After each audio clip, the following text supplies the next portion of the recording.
Hello guys! Welcome back to my channel. It's me again, Lakwatsirong Butike.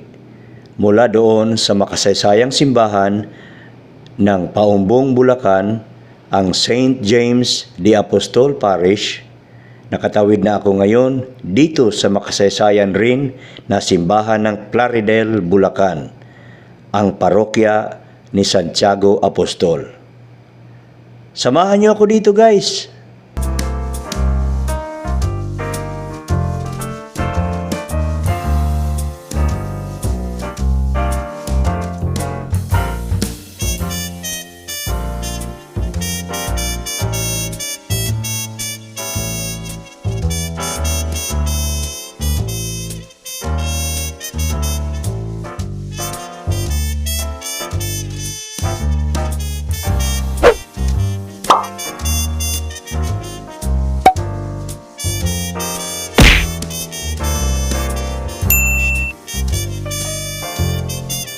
In the historic municipality of Plaridel, Bulacan, then known as Quingua, known for its historic role during the Spanish and American regime, most notably the Battle of Quingua in 1899.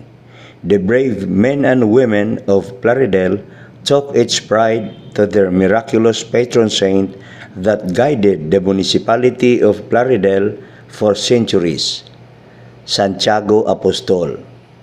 The devotion to Santiago Apostol de Plaridel was and still is the key devotion in this area for Santiago Apostol, or Saint James the Great, became a silent witness to the glorious and history of Plaridel, Bulacan.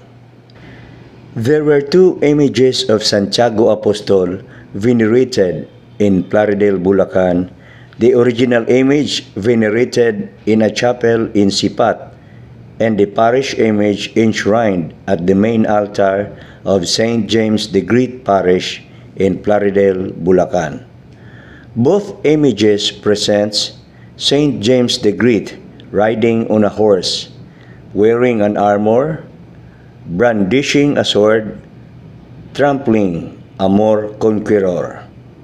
In the parish of St. James, a detallado version of the patron saint is enshrined at the main altar, while the original centuries-old Divister image of Santiago Apostol of Plaridel is kept in the Sipat Chapel, and it was this image that is used in processions, especially on his feast day, December 29. The devotion to Santiago Apostol of Plaridel, Bulacan began when the Augustinian friars from Malolos Convent discovered a vast forest in 1581, then named as Bento.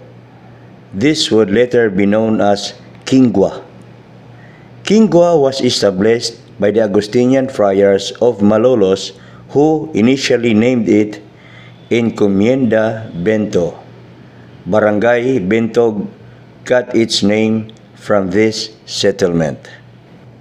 The Augustinians built a visita, Chapel of Ace, and placed it under the jurisdiction of Fray Mateo Mendoza, the prior of Malolos. The visita of Bento was elevated to an independent parish named Parokya de Santiago Apostol, and the whole of Quingua was separated from Malolos and was created as a new pueblo on September 27, 1602. The original image of St. James on a white horse brought to Plaridel, then Quingua, by the Spaniards in the 1800s was left in the care of the family of Bernardo Sampana, a rebel heathen of Sepoy ancestry who became a Christian convert. The image was housed in their home at Barrio Tabang. Then the Sampanas were ordered by the friars to turn over the said image to the possession of the owners of the Bahay na Bato in Barrio Sipat, which was renamed Santiago, because of the townsfolk's claim that the family was allegedly practicing sorcery. When the owners of Bahay na Bato died, the image became the possession of Tandang Sitang, whose house was eventually turned into a barrio chapel, present home to Santiago's image in Sipat.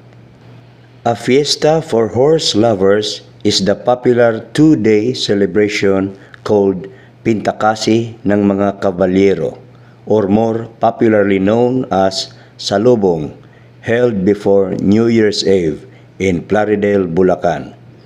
Its main attraction, however, is held on December 29 with a colorful parade of cocheros, jockeys, and other equine aficionados, followed by a tilbury race, horse-drawn chariots for two, whose participants include movie stars, luminaries of the province and government officials.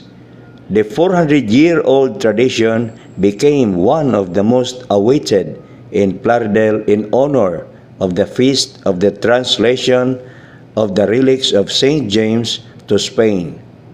Multitudes of devotees flock to Plaridel every year to witness and participate in these colorful festivities. The fiesta ritual, preceded by an early morning mass on December 29 at the chapel of Barangay Sipat, as the traditional salubong, featured a race studs and the patient horses of Caritilas and Telbaris, with their owners seeking blessing during the translation or transfer of their patron saint to the parish. The procession is called salubong because Santiago's image, tailed by groups of faithful including elderly women wearing kimono at saya and buntal hats performing a ritual dance, is met by the patron's other devotees halfway from Sipat to Plaridel Parish Church in the town's poblacion. Local officials and national figures often join the devotees' 7-kilometer trek to the parish church. The image stays inside the parish to give time for the faithful to pay their respects until the following day. December 30, when the image is again carried in a procession around the poblacion. After 14 days, when the fiesta celebration is over, the image in another simple procession accompanied by fiesta organizers and town officials will be returned to the Sipat Chapel, popularly known as Hatid. The devotion to Santiago Apostol of Plaridel, Bulacan continues to be an integral part in the everyday life of the people of Plaridel, Bulacan, and have also imbibed the strong character of their beloved patron, which they demonstrated during the crucial parts of our national history. His feast day remains one of the most popular and visited in Bulacan, which shows that the devotion is very much alive even in modern times.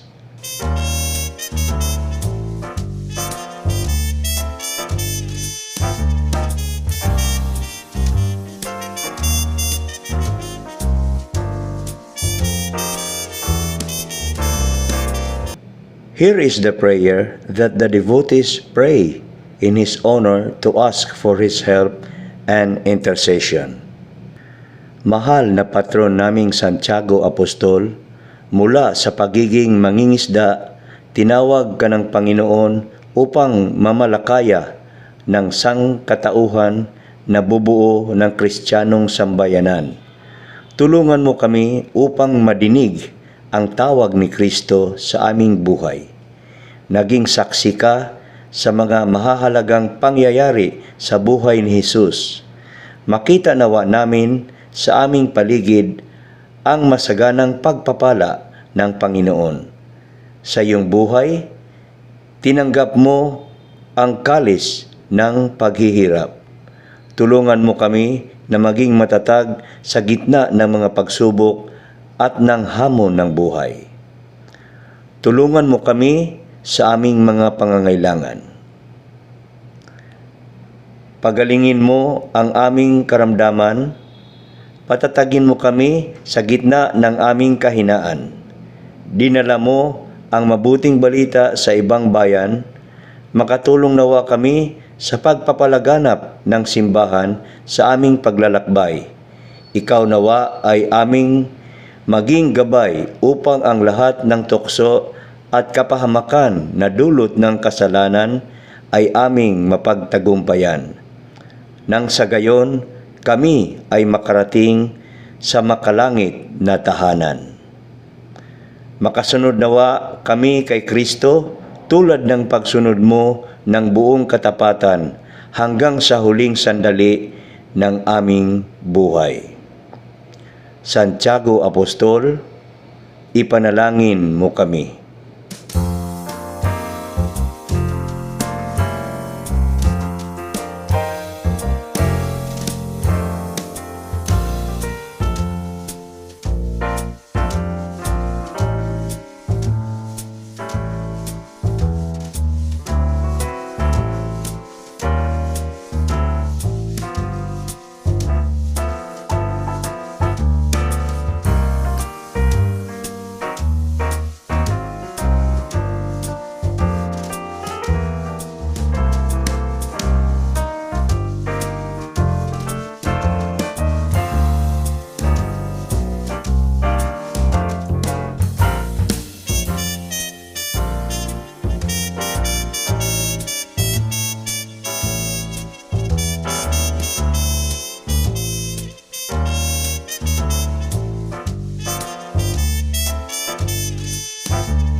Mula naman dito sa Plaridel, Bulacan, tutungo na ako ngayon papuntang Pulilan, Bulacan.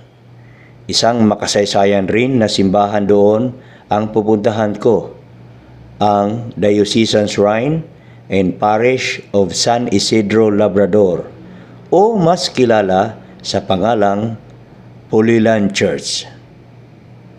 Abangan niyo ako doon, guys! Bye-bye!